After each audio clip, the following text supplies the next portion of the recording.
America के राष्ट्रपति Donald Trump की जो नाकेबंदी है, अमेरिका के दांव का असर अब दिख रहा है।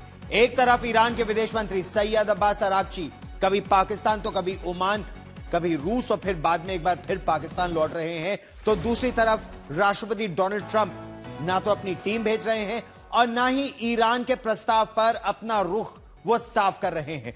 लेकिन सबसे पहले इस वक्त की सबसे बड़ी खबर हम आपको बता देते हैं। मध्य पूर्व के सुलगते समंदर में अमेरिका ने अब अपना सबसे घातक मोहरा चल दिया है। जी हां, ईरान के साथ बढ़ते तनाव के बीच अमेरिकी नौसेना का super career USS Dwayne Eisenhower CVN-69 युद्ध के मोर्चे पर आ रहा है। खबर यह है कि अमेरिका का यह विमान वाहक युद्धपोत 24 अप्रैल को इसने समुद्री परीक्षण की उम्मीद जो है उसे समय से पहले पूरा कर लिया। यह अपने बेस पर ट्रायल्स के लिए गया था और ट्रायल्स के बाद इसकी एक्सरसाइजेस चल रही थी, लेकिन एक्सरसाइजेस पहले खत्म हो गई। अब ये आइजनहावर नाम का विमान वाहक युद्धपोत, विशालकाय परमाणु युद्धपोत, मध्य पूर्व में तैनात 3 अन्य अमेरिकी विमान वाहक युद्धपोत USS Gerald R Ford, USS Abraham Lincoln और यूएसएस जॉर्ज बुश के साथ चौथा युद्धपोत वहां पर पहुंच रहा है। इसको पहुंचने में अभी कुछ समय जरूर लगेगा, लेकिन आप यह देखिए कि कितनी तेजी से अमेरिका अपनी शक्ति मध्य पूर्व में बढ़ा रहा है। –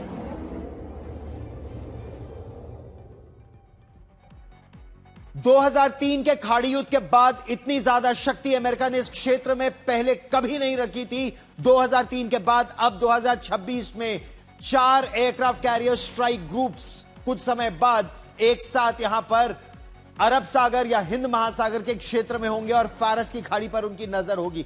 अब हम आपको दिखाते हैं कि यूएसएस आइजनहावर इसकी ताकत दरअसल है क्या और कैसे समंदर में यह महायुद्ध की एक नई बिसात बिछाने को तैयार है। यूएसएस आइजनहावर चौथे बेड़े की हुंकार, 3 बेड़े अभी वहां मौजूद हैं, चौथा आ रहा है। अमेरिका ने सबसे घातक अपना हथियार एक तरह से चल दिया है। यूएसएस आइजनहावर अब इसे समुद्र में यहां भेजा जा रहा है। हॉर्मुज जलडमरू मध्य में अब तक अमेरिका के 4 परमाणु बेड़े एक साथ हो जाएंगे, यानी अगले 1 महीने के अंदर। इसका मतलब क्या है? ईरान की पूरी तरह से घेराबंदी। इसे माइटी आइक कहा जाता है। माइटी आइक ये पूर्व राष्ट्रपति आइजनहावर के नाम का विमान वाहक युद्धपोत है। आइक उनका निकनेम था, बहुत जुझारू व्यक्तित्व उनका था, ये उसका प्रतीक भी है। इसकी असली ताकत दरअसल इसके डेक पर 60 से 80 के बीच FA-18 सुपर हॉर्नेट्स, जी हां 60 से 80 FA-18 सुपर हॉर्नेट लड़ाकू विमान है। ये हमले के लिए तैयार रहते हैं।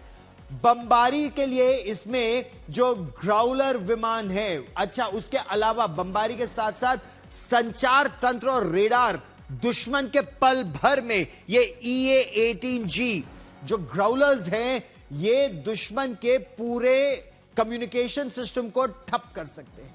इसके अलावा इसमें E-2C हॉकाई रेडार पर नजर रखने वाले एक तरह से ये, और E-2D जो है ये एडवांस्ड हॉकाई रेडार से नजर भी रखी जाती है। इनके पास E-2C और E-2D दोनों हैं। और इतनी ऊंचाई से ये जो जहाज हैं, ये विमान जो है इस जहाज पर ये पूरे समुद्र पर भी नजर रखते हैं और समुद्र के नीचे पनडुब्बियों पर भी, और एक साथ कई 100 टारगेट्स पर नजर रखते हैं। और कमांड एंड कंट्रोल सेंटर्स है जो बाकी लड़ाकू विमानों को आदेश दे सकते हैं कि किस पर पहले हमला किया जाए।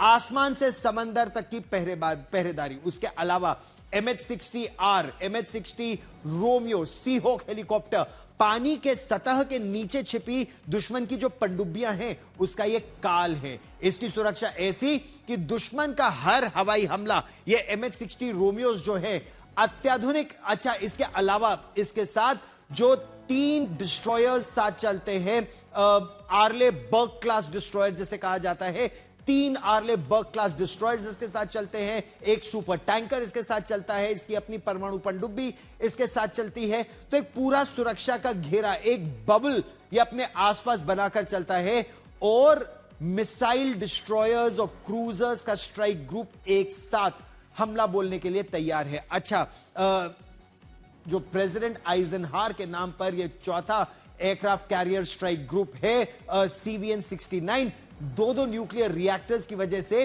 इसको ईंधन की भी कोई चिंता नहीं, और बहुत तेजी से यह समुद्र में जा सकता है। 20 साल तक बिना रुके समंदर में जंग करने की क्षमता इसमें होती है। 1 लाख टन का वजन होने के बावजूद 56 किलोमीटर प्रति घंटे की रफ्तार से यह दुनिया का सबसे तेज और सबसे घातक युद्धपोत है, जो एयरक्राफ्ट कैरियर स्ट्राइक ग्रुप का एक पार्ट है। अच्छा, यह दिखाता है 1 नहीं, 2 नहीं, 3 नहीं, 4 aircraft carrier strike groups America इस क्षेत्र में लाना चाहता है। एक बात तो साफ है, इतनी शक्ति केवल दबाव बनाने के लिए नहीं हो सकती, दबाव से कहीं ज्यादा अब अमेरिका की यह कोशिश है। हम आपको इस समय 4 तस्वीरें दिखा रहे हैं जिनसे ईरान से लेकर अमेरिका की नई रणनीति आपके लिए साफ हो जाएगी।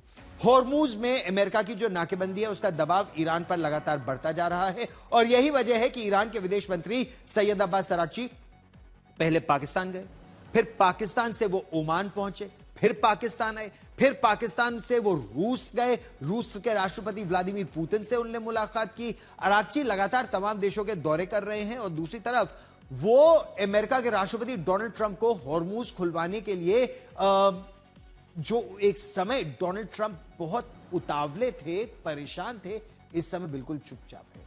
उन्होंने ईरान के उस प्रस्ताव पर भी चुप्पी साध रखी है जिसमें ईरान ने कहा है कि वो हॉर्मुज खोलने को तैयार है, बशर्ते अमेरिका परमाणु मुद्दे पर बातचीत बाद में करे, पहले केवल बातचीत हॉर्मुज पर हो और यह आश्वासन दिया जाए कि ईरान पर फिर से हमला नहीं होगा। इस बीच एक और बड़ी खबर है, ईरान के पास तेल का स्टोरेज अब केवल 12 से 22 दिन का ही बचा है।